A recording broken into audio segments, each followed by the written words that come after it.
Hi, Jim. Would you please share the most important lesson that you have learned in your life so far and how you came about learning it? Sure.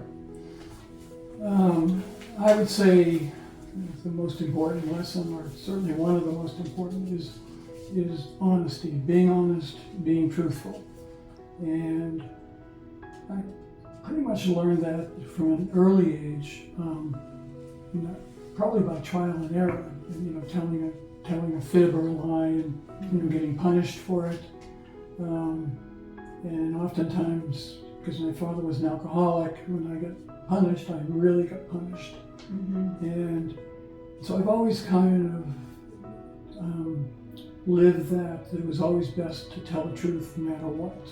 Not even telling, little white lies. And I rarely would even say that. I would be sometimes too brutally honest.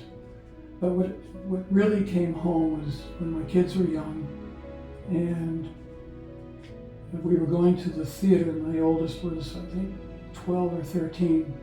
He was 13.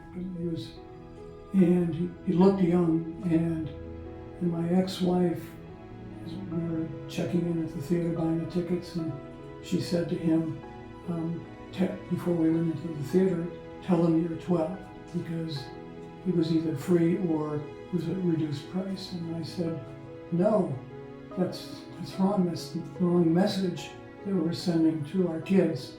And she didn't like it, but we did it. And from then on, whenever we went to the theater, and as each of the kids turned the critical age,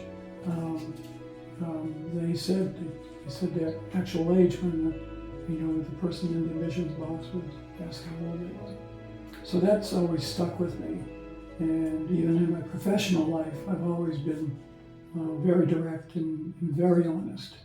In fact, in two of the companies I worked for, actually retired from both of them, they used to call me the diplomat, because I would be able to say things very directly, but in a very tactful way. And when I retired, they called me the diplomat and kind of the golden tongue, because oftentimes if I were giving a speech, there was always